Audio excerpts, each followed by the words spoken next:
Thank you. Hey guys, good morning everyone. My name is Jeevan, and if you are sort of like Rachel wondering how do you say this strange name, it's G1, alphabet G number 1. All right, so in the next few minutes, I hope to entertain and hopefully enlighten some of you guys about storytelling. Now, I'm just kidding here. All of you are product marketing guys. You know how to tell stories. So I'm hoping you can learn. So there are a couple of other goals that I have in there, and they'll come out during my presentation. So first and foremost, something about me. When you look at me, you'll see, hey, who's this strange guy wearing a hoodie out here? I thought it was like first thing you learned in product marketing school, you have to wear a dress shirt, you have to have a sport coat. But okay, fail. There's a story about that as well, so I'll talk about that. So why storytelling? And I had a bunch of things in here, lots of theory around this. I went fairly deep into this. Scratch it all off. I have a couple of stories about this. Then I decided, let me take a hardware form factor and talk about that, how we built a story for that. How we built a story for a complex software feature. Now I'm going to really make you guys fall asleep in there. And then the last but not the least is probably maybe another interesting things that product marketers do webinars. Now let's face it, most of the webinars are probably boring. So we do need storytelling for that. So that's basically what I did. So I'm the head of product marketing for Cisco Meraki. I don't have a lot of slides. I don't have any slides about my company, but essentially, if you're a networking, IT person, then you would essentially end up buying products from Cisco Meraki. Now, people know about Cisco. People don't know about Meraki. Meraki was acquired by Cisco Systems in 2012. We were about $100 million or so per year. Right now, we've grown to more than $2 billion. So incredibly fast, incredibly growing. So I'm the head of product marketing out there. In order to keep it simple, I decided to focus on one product, which is Wi-Fi. I assume most of you are connected to Wi-Fi and checking out your Facebook updates and so on, going on social media, HubSpot, all those things. So I thought, let me just quickly talk about Wi-Fi. And let's just dig into this. So firstly, who am I? I ask myself that question every day, but I thought, let's think about this on a more professional level. This is a little bit about me. So you understand why am I building this particular methodology for storytelling? So I'm an engineer by profession. I'm one of the 2 people that raised hands that was awake in the morning. And then several years of coding. I've got a few patents on the US Patent Office, that is USPTO. I shouldn't have put that acronym there, but so I wasn't kicked out of engineering. I could do it. And then I decided, let me transition into something different. So I did an MBA in marketing and spent over a decade in product management. So one of the things that I wanted to just confirm, if your goal in product marketing at some point is to transition to product management, don't. I mean, it's not as glamorous as it seems. I mean, it's great, don't get me wrong. But if you can convert one other product manager to product marketing, I would say my presentation is successful. So product marketing is actually pretty fun. So I am actually the head of product marketing for Meraki, like I said. And let me kind of, dig a little bit deeper. So there was actually unfulfilled desire. When you're in product, when you're in engineering, you're sort of talking bits and bytes, you're getting into the code, you're talking about the hardware, but it wasn't really entertaining, it wasn't fun. I wasn't able to exercise my creative side. So which is like one example of this in my spare times, which is on the weekends or on the flights back and forth from customers or these kinds of events. I do a little bit of sketching. So I drew this picture.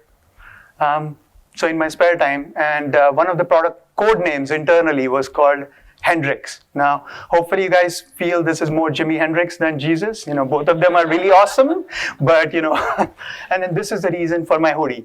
So I actually made this hoodie and gave this to every one of my engineers. So over 1 year ago, so essentially the reason why I think it's successful is most of them still end up wearing this every day to work. That's where I judge my success for. So I see not only my products shipping and deployed at customer sites, my code is great, but essentially my engineers are wearing my hoodie. Yeah. And my customers are listening to my stories, but that I assume you knew that. So anyway, let's kind of dig a little bit deeper now that you understand a little bit about me. Now you will understand what inspires me. So there are a couple of storytellers that I find incredibly fascinating.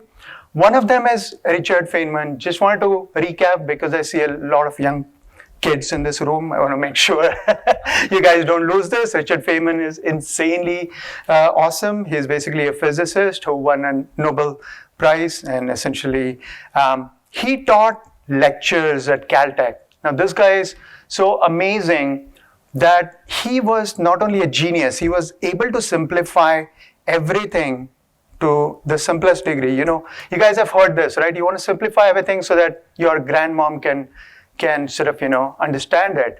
And this is where Richard Feynman started his lectures for undergraduate students. And his lectures were so amazing that actually all the other professors came and sat in his lectures. So that was pretty insane, I found. And, I really like to dig deeper, understand what the product does, understand, is this even a competitive differentiator? Is this something that your customers care about? And only then I talk about what the story is. So that's really why I find it fascinating. Malcolm Gladwell is another one which is incredibly, amazing. You guys should definitely listen to him. He is a better speaker than I am, and a fascinating guy as well. But his books are awesome. Everything that he talks about, the stories are incredibly simple, but if you sort of, just read a single chapter of it, you would almost feel like this guy has done a PhD thesis behind this particular topic. There's pretty amazing, ability to tell stories. Or maybe he fakes it really well. Either of them works. So I think now comes why storytelling. So this part I thought was interesting because I'll give you a couple of examples what engineers sort of pass on to me, and sort of, then I have to sort of manage what to do with it.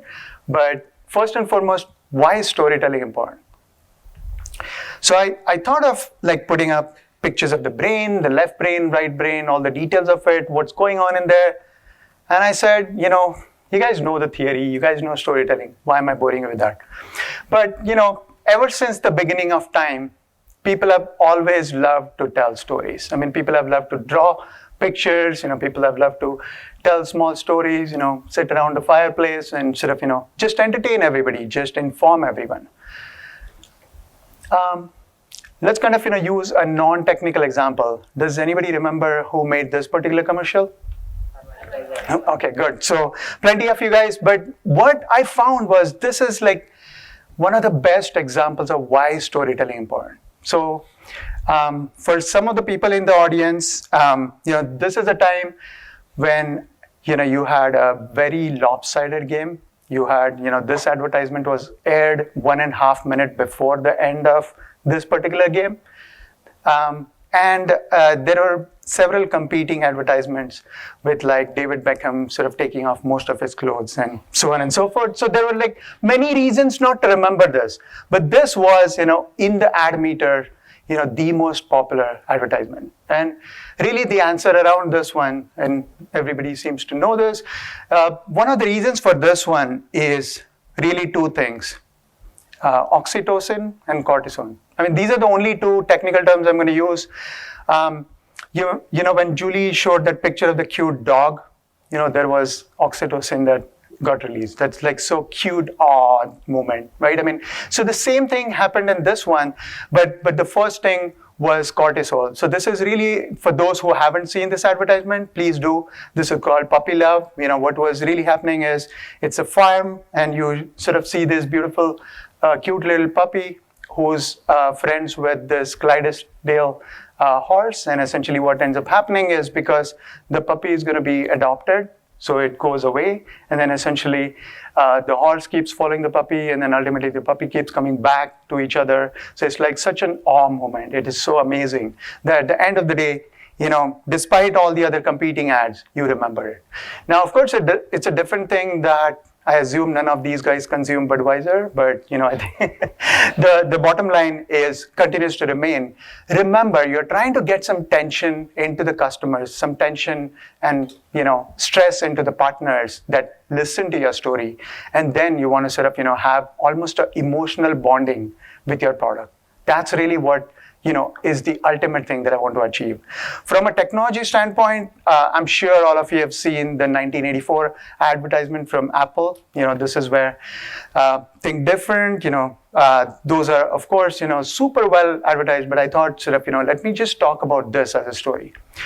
Now let's talk about a little bit. Now I'm, of course, the head of product marketing, and just to give you a background, we've got at least 7 different product lines, and let's say a few hundred engineers. So you can imagine at any given point, when we have a launch, there are about 25 things that come and attack me. So I have to figure out, does this make sense, right? I mean, is this a story worth telling? Or is this just, yeah, fine, you created a new feature, let me put a blog out. Oh my God, that is success. But let's kind of, that's what I thought, let's take a step back and figure out, is this a story worth telling? So every single story needs these 3 key characters to be understood. The first one is the customer. That's your victim, of course. End of the day, you want to make sure your customer likes your product. They want to buy it.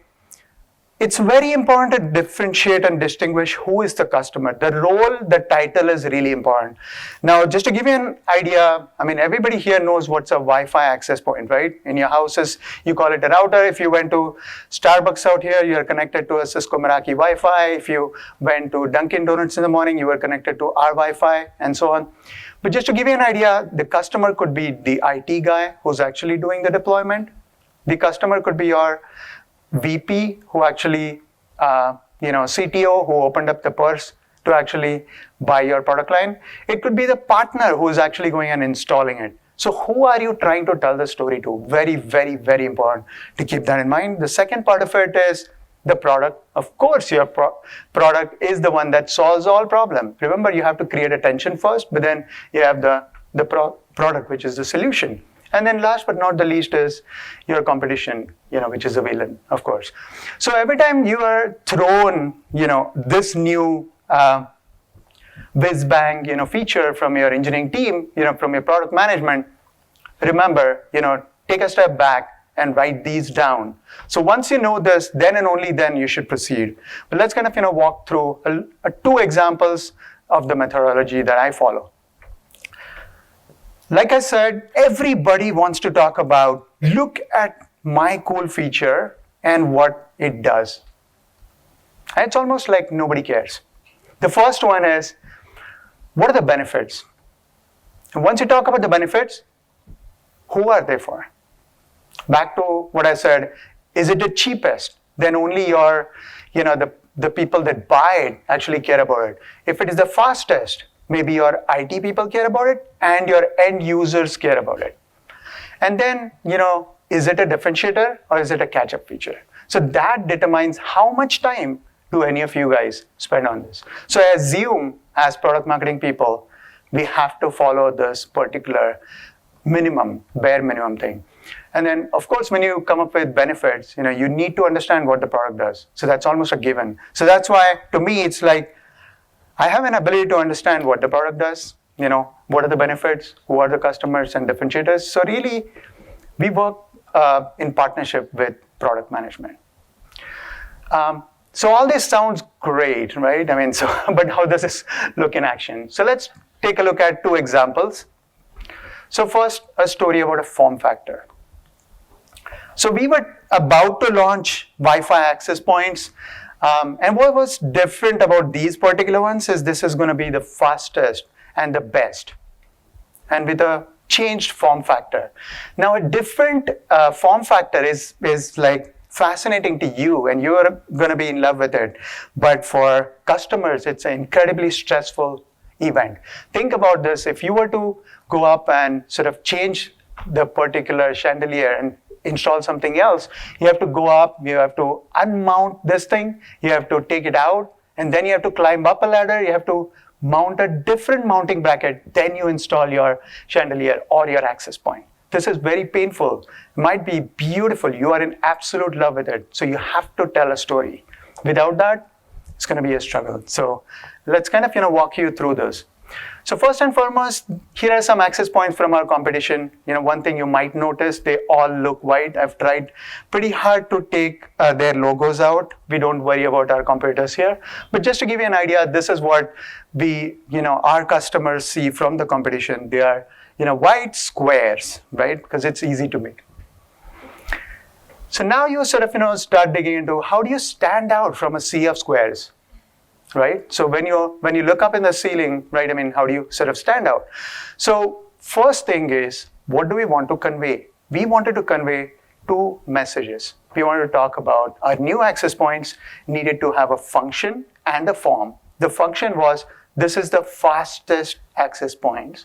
And the form was, they were going to be the best. Premium, expensive, distinct, different, right? So fast and best. So, when you think about speed, what's the first thing that sort of, comes to mind? Hopefully some of you guys thought about race car. So, okay, back to my creativity. You guys can understand there was a certain person in my company that did this in their spare time. So certain sketches got sort of, wild, as you can imagine, and out of control.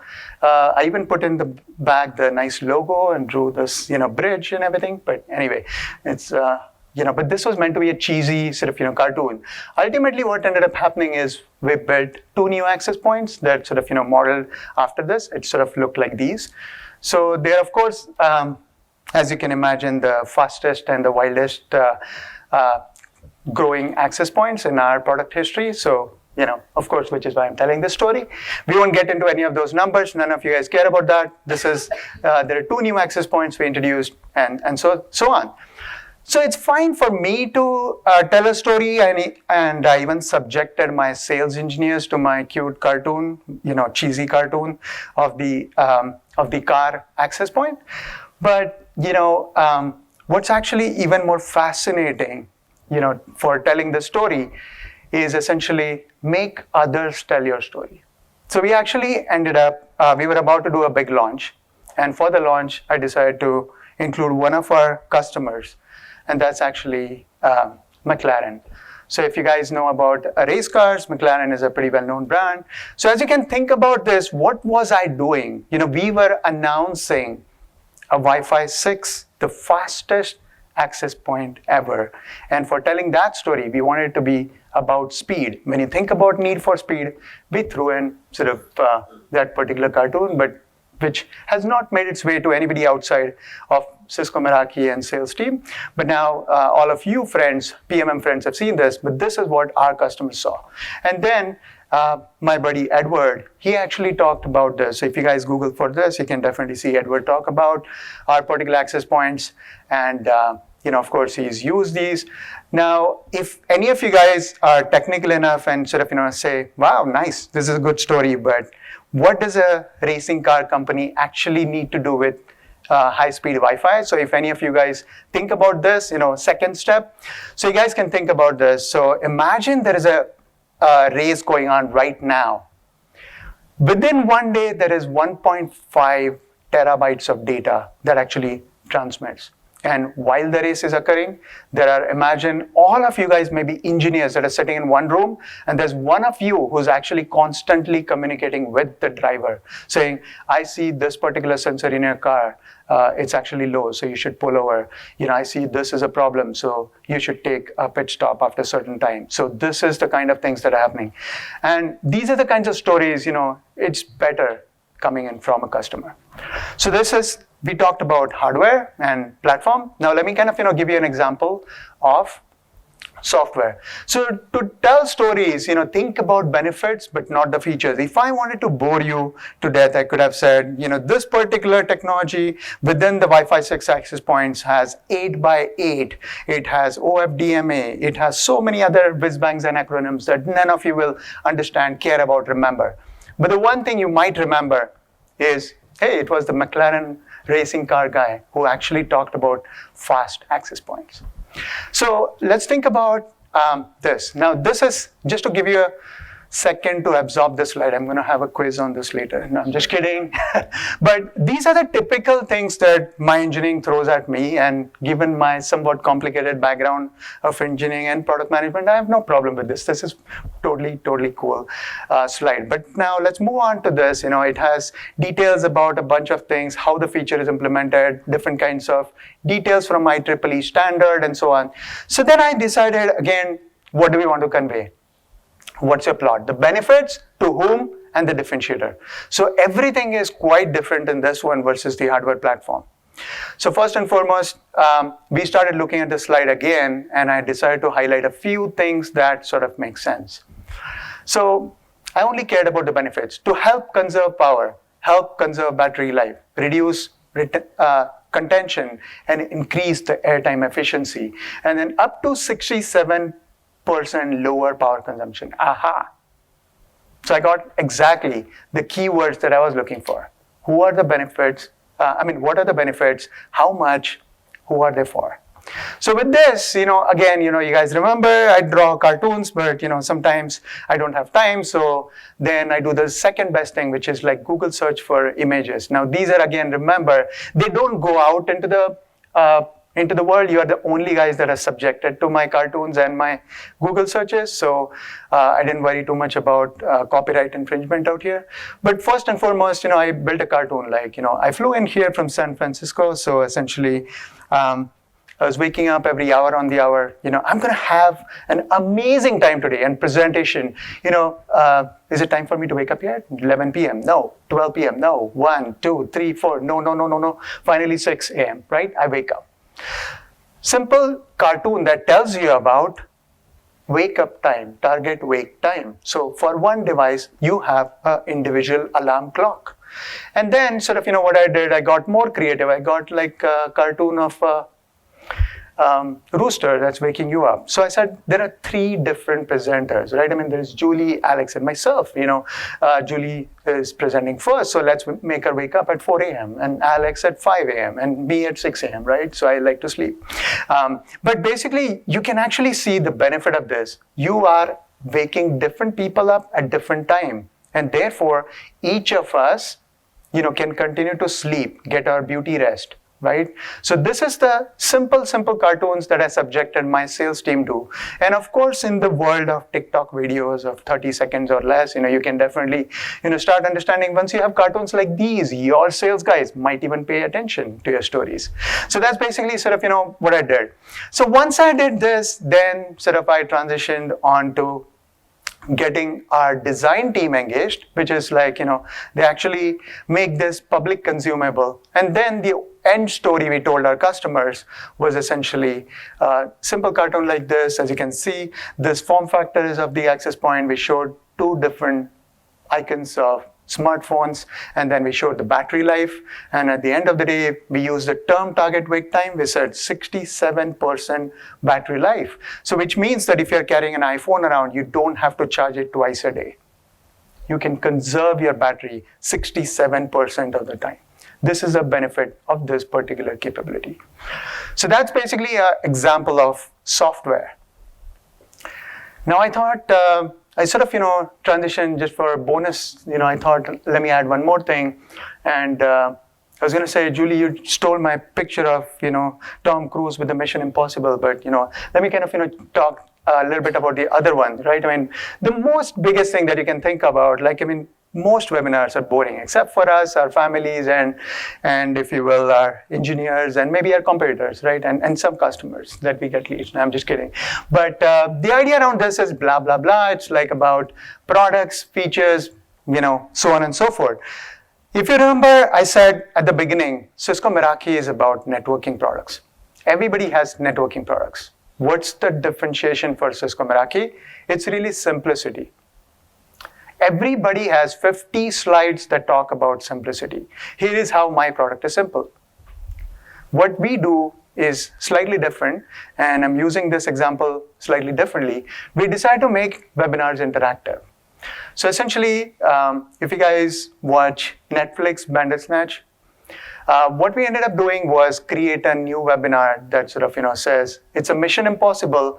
Our product marketing manager, who looks slightly less handsome maybe than Tom Cruise, is going to set up a wireless LAN, and he's going to set up VLAN, configure a port, configure your switch, and you guys can actually go ahead and vote for it in real time. So anybody that joins in, you can actually make your product marketing manager to install, to configure, to set up your network, and to change things. Now, this, of course, takes a while to do. The setting up takes a long time, so you definitely need to partner or be on the case of your digital marketing people to make sure that you get the right amount of users, whether it's a few thousands, and you can definitely send it to Dharmisha. I think he has phenomenal following, or you could sort of, find your own people to send this out. You should definitely make sure to do this. But this is one example of this that I thought, was pretty fascinating.